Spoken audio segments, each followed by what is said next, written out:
அகிலமெங்கும் உள்ள தமிழ் நேயர்கள் அனைவருக்கும் பரம்பரை ஜோதிடர் உங்கள் மனோ பாலாஜியின் அன்பான வணக்கம். கும்பராசி நேயர்களுக்கு சனிப்பெயர்ச்சி. இந்த சனிப்பெயர்ச்சினால் கும்பராசி அன்பர்களுக்கு சனி பகவானுடைய பலன்கள் எந்த மாதிரி அமையப்போகுது அப்படிங்கிறத பற்றி தாங்க இந்த பதிவில் இப்போ நம்ம பார்க்க போகிறோம். முதலாக பார்க்குறவங்களா இருந்தீங்கன்னா சப்ஸ்கிரைப் பண்ணி பெல் பட்டன் அழுத்தி ஆல் ஆப்ஷன் கொடுங்க. கும்பராசி அப்படின்னா அன்பு, பண்பு, பாசம் இது எல்லாமே நிறைந்த குடம்தான் கும்பராசி. அதே மாதிரி இந்த கும்பராசியில் பிறந்தவங்க மற்றவங்களுடைய உதவி, அன்பு, அடுத்தவங்க கிட்ட எது நம்ம எதிர்பார்த்து நமக்கு வேணும்ன்ட்டு ஒருத்தர்கிட்ட பழக மாட்டீங்க. நம்மளுடைய தேவைக்கு என்ன தேவையோ நம்ம அந்த ஒரு வேலையா அந்த வேலை நம்மளுக்கு யாருடைய அன்பு தேவை, அதுக்காக நல்ல பேர் வாங்கணும், அதனால் அவங்கக்கிட்ட பொய் பேசி அவங்களுடைய உறவை நம்ம வளர்த்திக்கணும் அப்படின்னு நினைக்க தெரியாத ராசி கும்பராசி.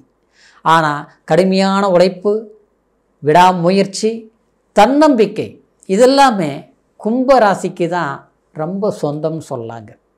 இப்படி பல விதமான ஒரு நன்மைகளை பெருமைகளை நம்ம சொன்னாலும் கும்பராசிக்கு, ஆனால் ஜென்மச்சனி இந்த 2.5 வருஷம் படாத பாடுபடுத்துருச்சு.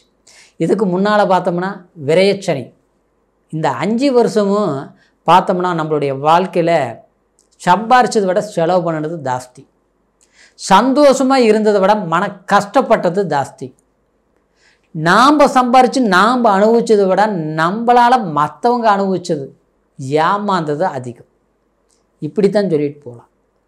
குடும்பத்துக்காக செலவு பண்ணுறது கூட கையில் காசு இல்லைங்க. ஏன்னா அடுத்தவங்க கஷ்டம் பாவம்னு பரிதாபப்பட்டு கொடுத்து இன்றைக்கி நான் ஏமாளியாகி உட்கார்ந்துருக்கிறேன் அப்படின்னு சொல்கிறதும் கும்பராசி தாங்க. இப்படி எல்லாமே இந்த 5 வருஷ காலமாக கஷ்டப்பட்டு இருந்தாலும் இந்த 2.5 வருஷம் உடல் ஆரோக்கியமே சரியில்லாமல் போச்சு. ஒன்று போனால் ஒன்று பிரச்சனை, தனக்கு பிரச்சனைன்னு சொல்லிட்டு மருத்துவ செலவு பண்ணோம்னா அடுத்தது பார்த்தா வீட்டில் இருக்கிற யாருக்காவது ஒருத்தருக்கு உடம்பு சரியில்லை, அவங்களுக்கு பார்த்தா இன்னொருத்தருக்கு சரியில்லை. அதுக்கப்புறம் பார்த்தோம்னா அடுத்தவங்க ஏதாவது ஒரு வழியில் உதவிங்கிற பேரில் நாம் செஞ்சாலும் ஊதிரியமாக இன்றைக்கி வரைக்கும் வாங்காத கடனுக்கு வட்டி கட்டிகிட்டு இருக்கிறோம், கடன் கட்டிகிட்டு இருக்கிறோம். இந்த மாதிரி ஒரு சூழ்நிலையாக போயிட்டுருக்குது கும்பராசி. இதெல்லாமே எப்பப்போ கடவுளே நமக்கு ஒரு நிமோசனையாகும், நம்மளுடைய நேர காலம் எப்போ தான் மாறும் அப்படின்னு எதிர்பார்த்துட்டு இருக்கிறதும் கும்பராசி. கண்டிப்பாக கும்பராசி அன்பர்களே, உங்களுக்கு சனி பெயர்ச்சி ஜென்மச்சனி விடுதலையாக போகும். ஜென்மச்சனிங்கிறது தலைமையில் உட்கார்ந்த மாதிரிங்க.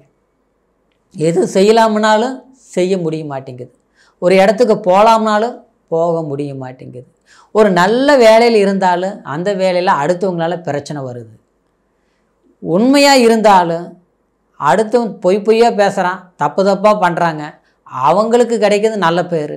நாம் கரெக்டாக கச்சிதமாக டியூட்டி பார்த்தாலும் நமக்கு மொத்தமாக சிக்கல் பண்ணி வைக்கிறாங்க பின்னால் இருக்கிறவங்க. இப்படி மறைமுகமான சந்தர்ப்பங்கள், சூழ்நிலைகள் எல்லாமே நமக்கு பாதகமாக தான் இருக்குது. அடுத்தவங்க தான் நம்மளை கெடுக்கிறாங்க தெரிஞ்சாலும் விலகி இருக்கவும் முடியல, விலகி போகணும்னு நினச்சாலும் நடக்க மாட்டேங்குது. ஆக மொத்தத்தில் கல்லோடு அரிசி வாயில் போட்ட மாதிரி ஒரு பிரச்சனையில் தீர்க்கவும் முடிய மாட்டேங்குது. அந்த பிரச்சனைகளை இருந்து மீண்டு வரவும் முயற்சி எடுத்தாலும் நடக்க மாட்டேங்குது. இந்த போராட்டத்துக்கு மார்ச் மாதம் 29ஆம் தேதி சனி பகவான் உங்களுடைய ஜென்மத்திலிருந்து 2ஆம் இடத்திற்கு பெயர்ச்சி ஆகிறார். ஆமாம், குடும்ப சனியாச்சுங்களே, அதெல்லாம் கவலைப்படாதீங்க. ஜென்மத்தை விட குடும்பம் பல மடங்கு பரவாயில்ல.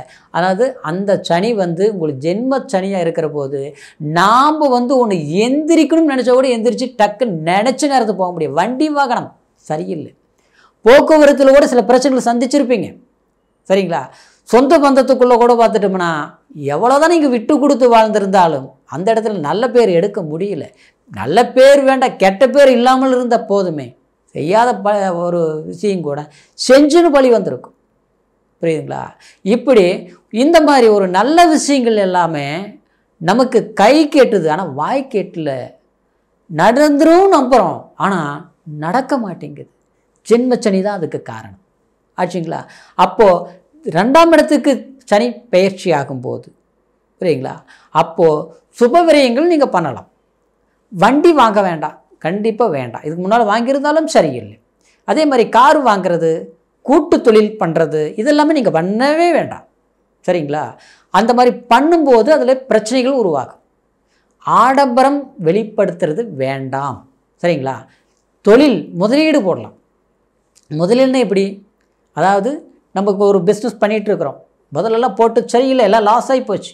இப்போ புதுசாக கொஞ்சம் மாற்றி பண்ணுங்கள். ஒன்று இடம் மாற்றி பண்ணுறது, இல்லை அந்த தொழிலை வந்து கொஞ்சம் விரிவாக்குறது, இல்லையா வந்து அந்த தொழிலில் வந்து கொஞ்சம் எக்ஸ்ட்ரா ஏதாவது ஒன்று சேர்த்துக்கிறது, இந்த மாதிரி பண்ணலாம். அப்புறம் வேலையில் பிரச்சனை இருந்தது இல்லையா? வேலையில் சிக்கல், வேலை செஞ்சுட்டு இருக்கிறவங்க பிஸ்னஸ் விட்டுருங்க. வேலையில் பண்ணிகிட்டு இருக்கிறவங்களுக்கு வேலையில் நெருக்கடிகள் வந்துட்டு இருந்தது பார்த்திங்கன்னா அதெல்லாம் குறைஞ்சிரும். நீங்கள் புது இடத்துக்கு கொஞ்சம் வெளியூரில் இல்லை இடம் மாற்றங்கள் இந்த மாதிரி பண்ணுற சந்தர்ப்பங்கள் வரும். இருக்கக்கூடிய இடத்துலையே பிரச்சனைகள் தீரும். நீங்கள் நினச்ச மாதிரி ஒரு நல்ல வாய்ப்புகள் அமையக்கூடிய ஒரு காலமாக அமையப்போகுது. அப்புறம் இப்போ இந்த 2ஆம் இடத்துக்கு சனி, வாக்கு பேச்சில் மட்டும் கொஞ்சம் கவனமாக இருக்கணும். சரிங்களா? வார்த்தைகள் வாக்கு கொடுக்கறது கொஞ்சம் யோசித்து கொடுக்கணும். இது பண்ணுறோம் அப்படின்ட்டு மனசுக்கு பட்ட மாதிரி ஏதோ பண்ணிடலாம், கொஞ்சம் வாய்ப்பு இருக்குது அப்படின்னு நினைக்கக்கூடாது. முழுசாக வாய்ப்பு இருந்தால் கூட கொஞ்சம் 4 நாள் தள்ளி சொல்லுவோம். இந்த மாதிரி பண்ணணும். அப்புறம் கூட்டும் ஆகாது. ஃபைனான்ஸ் சம்மந்தப்பட்ட ரீதியில் கொடுக்கல் வாங்கல கவனமாக இருக்கணும்.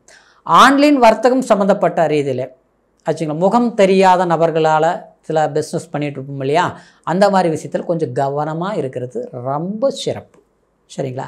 மேல் அதிகாரிகள்கிட்ட நடந்துக்கக்கூடிய நம்ம தொழில் செய்யக்கூடிய பக்கம் கொஞ்சம் கவனம் தேவை.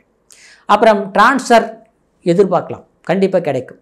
பதவி உயர்வு கண்டிப்பாக கிடைக்கும், நிச்சயமாக கிடைக்கும். இதுக்கு முன்னாடி கிடைக்கல, ஆனால் இப்போ கிடைக்கும். இன்னொன்று சொல்ல போனோம்னா தகப்பன் வழி உறவு முறையில் கொஞ்சம் கவனமாக இருக்கணும். தாயார் வழி முறையில் நிச்சயமாக, ஏன்னா 3ஆம் பார்வையாக 4ஆம் இடத்தை 4ஆம் இடத்தை 3ஆம் பார்வையை சனி பார்க்குது. அப்போ தாயார் உடல் ஆரோக்கியத்திலையும் கொஞ்சம் கவனம் தேவை. இப்படி வண்டி வாகனம், அசையும் சொத்துக்களை விட அசையாத சொத்துக்கள், வீடு கட்டுறது, கடன் வாங்கி வீடு கட்டுறது, அது பண்ணலாம். லோன் வாங்கி இடம் வாங்கலாம். இந்த மாதிரி விஷயங்கள் பண்ணாலும் அது லாபம் எதிர்பார்க்கலாம். சரிங்களா? அதனால் உங்களுடைய ஜென்ம சனி குடும்ப சனியாக போகிறது கிட்டத்தட்ட ஒரு அளவுக்கு இல்லை, ரொம்ப ரொம்ப நல்லது தான். சரிங்களா? ஆனால் சனி சஞ்சாரம் பண்ணுறதுனால கவனம் இருக்கணும். திருநள்ளாறு போயிட்டு வர்றது ரொம்ப சிறப்பாக இருக்கும். மார்ச் மாதம் போயிட்டு வாங்க. முடியாத பட்சத்துக்கு ஏப்ரல் 15ஆம் தேதிக்குள்ளே போயிட்டு வாங்க. சனிக்கிழமை நாளில் அசைவ உணவுகள் தவிர்க்கிறதும், சனி பகவான் வழிபாடு பண்ணுறதும், அதாவது வயதானவர்களுக்கு அன்னம், அதாவது உணவு கொடுக்கறதும், அதே மாதிரி வாயில்லாத ஜீவன்களுக்கு அதாவது அதுக்கு வந்து தான தர்மங்கள் கொடுக்கறது, இதெல்லாமே உங்களுடைய வாழ்க்கையை வளர்ச்சியாக்கும். அற்புதமாக ஒரு செல்வாக்கு பலங்களை சனி பகவான் உருவாக்கி கொடுப்பார். சரிங்களா? அதனால் இது சனி பெயர்ச்சி உங்களுக்கு ஓரளவுக்கு சாதகமாக இருந்தாலும் பிறப்பு ஜனன ஜாதகத்தை ஒரு முறை பார்த்துக்குங்க.